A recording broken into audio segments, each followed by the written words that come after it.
Welcome to Garden of Glory.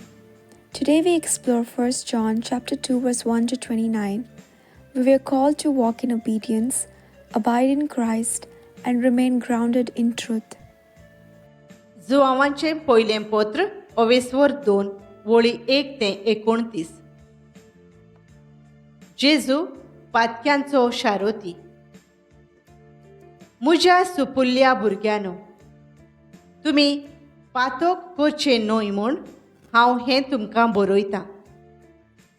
पूण कोणूय पातकांत पडलीं जाल्यार बापा मुखार आमकां सगळेच वाटेन देवाक मानता तसलो एकलो शारोती आसा, तो जेजू क्रिस्त. तोच आमचीं पातकां नाटाक करता ती बोली, आमचीच न्हय पूण आख्या संवसाराची. देवाच्यो आज्ञा पाळप भोव कोन्न मोगाची आज्ञा. जोर तर आमी ताच्यो आज्ञा पाळटां, आमी ताका वळखला म्हूण हे खुणे वरवीं गोमून येता. म्हाका ताची वळख आसा.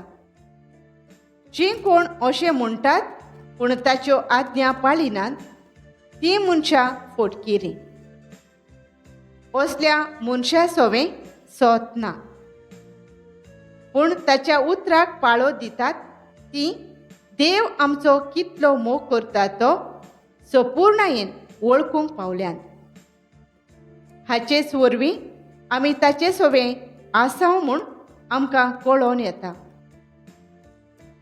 जीं कोण देवा सोवें आपूण आसात म्हूण सांगतात, तांणी जेजू चल्लो तशेंच चलचें. म्हज्या मोगाच्या भुरग्यांनो, हांव तुमकां नवी आज्ञा बरोवन धाडिना, पूण एक आदली आज्ञा सुरवातेक तावन तुमी घेतल्या तीच.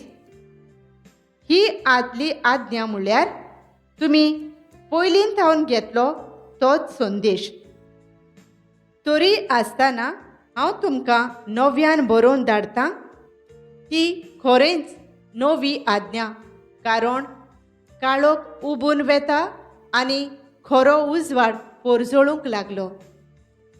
जीं कोण आपूण उजवाडांत आसात म्हणटात पूण आपल्या भावाक वो भयणीक जळटात, तीं अजून काळोखांत आसात. पूण जीं कोण आपल्या भावा भयणीचो मोग करतात, तीं उजवाडांत जियेतात. तांकां आदळोन पडोशी करूंक कांयच ना. आपल्या भावाचो ओ भयणीचो द्वेस करतात, तीं काळोखांत आसात आनी काळोखांत चलतात. असलीं मनशां आपूण खंय वेतात तें तींच नकळत, कित्याक काळोखान तांचे दोळे कुड्डे केल्यात. संवसाराक पाठ करप. म्हज्या सुपुल्ल्या भुरग्यांनो, ताचे नांवीं तुमचीं पातकां बोगसोल्यांत देखून तुमकां बरयतां. आवय बापायनो, अरंबाक थावन आसा ताका तुमी वळखूंक पावल्यांत. तरणाट्यांनो, तुमी नोश्ट्याचेर जैत वेलां देखून तुमकां बरयतां. नेणट्या भुरग्यांनो, तुमी बापाक वळखला देखून तुमकां बरयलां. आवय बापायनो, अरंबाक थावन आसा ताका तुमी वळखला देखून तुमकां बरयलां. तरणाट्यांनो, तुमी बळिश्ट जाल्यांत. देवाचें उतर तुमचे भितर रिगलां आनी तुमी नोश्ट्याचेर जैत वेलां देखून तुमकां बरयलां. संवसाराचो आनी संवसारांतल्या वस्तूंचो मोग करूं नाकात. संवसाराचो मोग करतात त्या मनशा सोवें बापाचो मोग ना. कित्याक संवसारांत मेळटा तें इतलेंच, कुडीची मर्यादी भायली ओंदवणी, दोळ्यांची लोभी आशा आनी गिरेस्तकायेची बोडाय. हें सगळें बापासून न्हय पूण संवसारांतले उपजोता.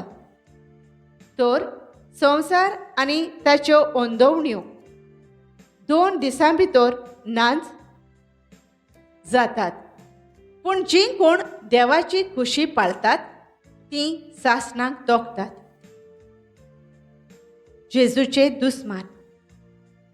म्हज्या सुपुल्ल्या भुरग्यांनो, शेवटाचो काळ हो. एकलो क्रिस्ताचो विरोधी येवचो आसा म्हूण तुमी आयकलां. आतांच म्हळ्यार जायते क्रिस्ताचे विरोधी दिश्टी पडल्यात. हातूंत आमकां हो शेवटाचो काळ म्हूण गमून येता. आमचे मदले ते भायर सरल्यात, पूण खरेंच म्हळ्यार आमचे नीज वांगडी ते न्हय आसले. कित्याक आमचे नीज वांगडी जाल्ले जाल्यार आमच्या सांगाता ते रावतले आसले. पूण सगळेच जाण आमचे नीज वांगडी न्हय म्हूण दाखोवचे खातीर हें अशें घडोवंक जाय आसलें. तुमकां जाल्यार क्रिस्ताचो पवित्र आत्मो दिवन देवान माखल्यात, आनी अशें तुमकां सगळ्यांक वळख मेळ्ळ्या. म्हणटच स्वताची वळख तुमकां ना जाल्ले परी तुमकां हांवें बरोवंक ना, पूण परतेंच तुमी स्वत वळखतात आनी स्वतांतली कसलीच फोट उपजना देखून अशें तुमकां बरयलां. फोटकेरीं कोण? जेजू क्रिस्त म्हूण मानून घेनात तीं. हींच तो क्रिस्ता विरोधी. बापाक तसो पुताकूय तीं मानून घेनात. जीं कोण पुताक वळखून घेनात तांकां बापूय ना, पूण जीं कोण पुताक वळखून घेतात तांकां बाप आसा. तुमी जाल्यार जो संदेश औरंबाक थावन आयकला तो तुमच्या काळजांनी सदां सांबाळात. सुरवातेक थावन आयकल्लो संदेश तुमचे सोवे तोगलो जाल्यार तुमी पुता सोवे आनी तशेंच बापा सोवे रिगलोलीं आसतल्यात. ताणेंच तुमकां ही भासावणी केल्या, सासणीक जिविताची भासावणी. तुमकां फसोवंक भोंवतात तांचे विशीं इतलें तुमकां बरयलां. देवा कडचो तुमी पवित्र आत्मो घेतला, तो तुमचे सोवे आसा. म्हणटच दुसऱ्या कोणाचेच शिकोवणेची तुमकां गरज ना, पूण ताचो आत्मो तुमकां सगळी शिकोवण दिता. आनी ही ताची शिकोवण खरी, फोटकिरी न्हय. म्हणून हे ताचे शिकोवणे प्रमाणे चलात आनी जेजू सोवें रिगून रावात. देखून आतां सुपुल्ल्या भुरग्यांनो, ताचे सोवें रिगून रावात. हे पोरी तो दिश्टी पडटलो त्या ताच्या येण्याच्या दिसा व्हडा विस्वासान आमी ताका घेतोल्या आनी लोजेन ताचे थावन पयस वेचिना. देव सगळेच वाटेन बरो म्हूण तुमी जाणोत, तर हेंय जाणो जायात. जीं कोण देवाक मानता तशें जियेतात तीं सगळीं ताचे थावन जल्मल्यात. John closes with a call to abide in Christ. To remain rooted in Him is to live without fear or shame when He appears. Abiding shapes our confidence, strengthens our discernment, and anchors our identity as children of God. Let us pray. Lord Jesus, thank you for being our advocate and our Savior. Help us walk in obedience, love others sincerely, and resist the pull of the world. Keep us grounded in truth and sensitive to your Spirit. Teach us to abide in you daily, so our lives reflect your light and love. Amen.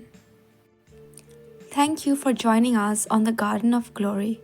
If this message blessed you, please like, share, and subscribe. Dev Baren Koro.